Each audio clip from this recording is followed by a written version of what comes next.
All right, strap yourselves in for this one. We're diving deep into Foul Play Ricky Season 2, and let me tell you, it's a wild ride. Yeah, this season throws everything at the wall and then some. Time travel, alternate realities, you name it.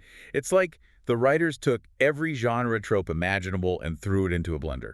But here's the thing, it actually works. It shouldn't, but it does. Exactly. And I think part of what makes it work is how the season plays with your expectations. You go in expecting this hard-boiled detective story, which, don't get me wrong, you definitely get. Right, classic noir vibes. Totally. But then they hit you with these time loops and parallel universes, and it becomes this whole other beast. Speaking of beasts, did we mention the war creature angle? Oh yeah, can't forget about that. So we start off in classic Foul Play Ricky fashion. Episode 1, Ricky's just trying to enjoy a breakfast sandwich. Because even time-traveling detectives need to eat. Right.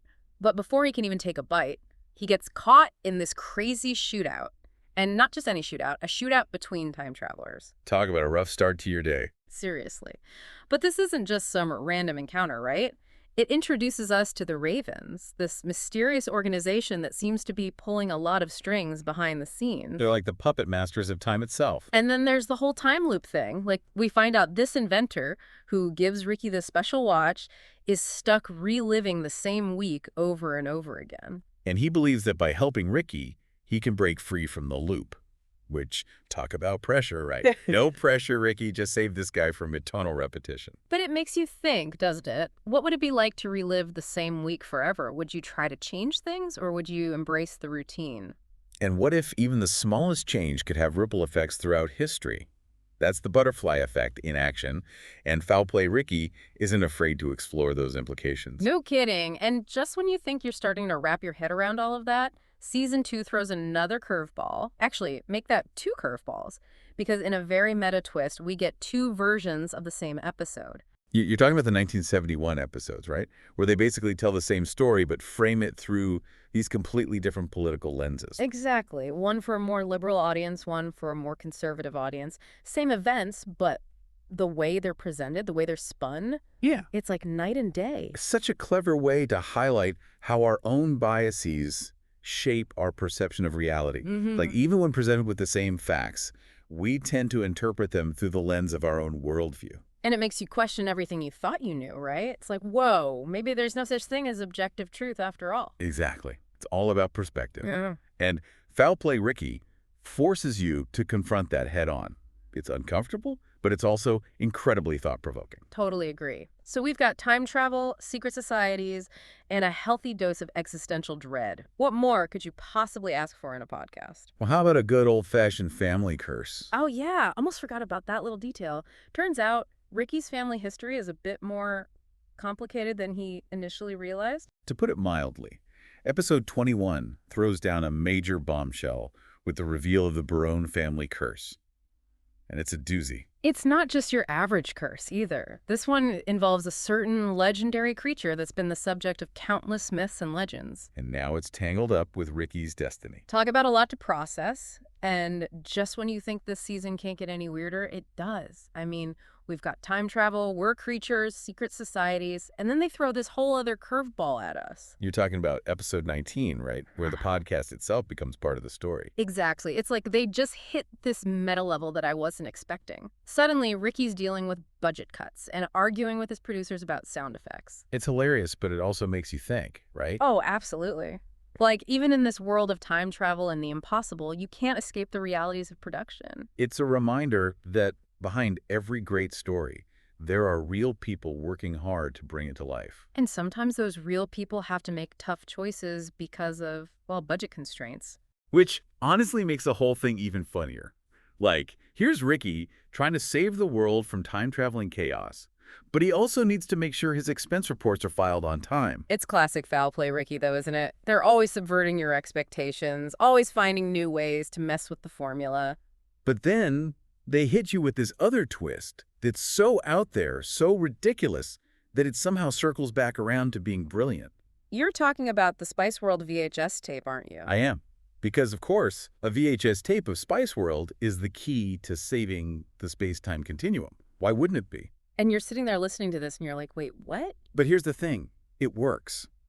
Because it speaks to this idea that in a world where time travel is possible, even the smallest, seemingly insignificant actions can have massive consequences. It's chaos theory, but with a Spice Girl soundtrack. And speaking of consequences, things really come to a head in the season finale. Ricky's back where it all began, his old precinct. It's the ultimate showdown, right? Ricky versus Johnny, former friends turned enemies, battling for the fate of, well, everything. And we've got we're creatures running wild, time paradoxes popping up left and right. I mean, they really pull out all the stops for this one. It's a wild ride, that's for sure. But amidst all the chaos and action, there's also this real emotional core to it. Like Ricky's not just fighting to save the world, he's fighting to break free from this family curse that's haunted him for so long. Right. Can he escape the destiny that seems preordained for him? Or is he destined to become the very thing he's been fighting against? Those are some pretty heavy questions, even for a show about a time-traveling detective with a werewolf problem. And just when you think you're going to get some answers, the season ends on this crazy cliffhanger. Like, talk about leaving your audience wanting more. It's the oldest trick in the book, but it works every time, especially when you've got a story as gripping as this one. So after that wild ride, that whirlwind of a season, where do we even begin to unpack it all? Foul Play Ricky, Season 2. It throws so much at you. It really does. You've got your time travel paradoxes, alternate versions of history, a family curse with a seriously monstrous twist. It's a lot to process. It really is. What stands out to you, though, as the biggest takeaway? After all that, what are we left with? Honestly, I don't think this is a season that ties everything up neatly. Like it leaves you with this lingering sense of unease, this feeling that Ricky's journey is far, far from over.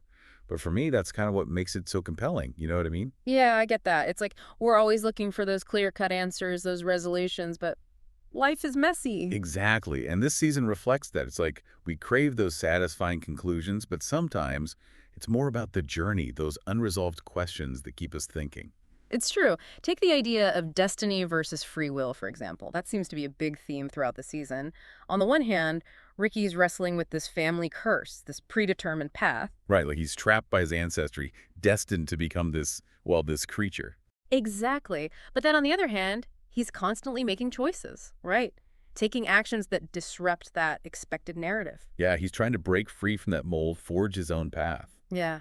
That makes me wonder, are we truly bound by our past?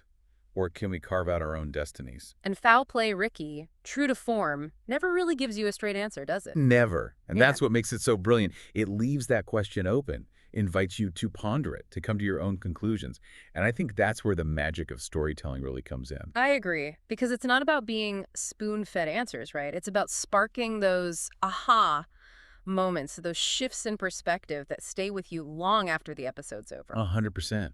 Foul Play Ricky isn't afraid to make you uncomfortable, to challenge your assumptions, and that's where the real growth happens, I think. It's about embracing the mystery, the absurdity, even a little bit of fear, maybe, when you think about it. Because confronting the unknown, well, it's not always easy. Absolutely. Yeah. But it's in those moments of uncertainty, those leaps of faith, where we discover who we truly are.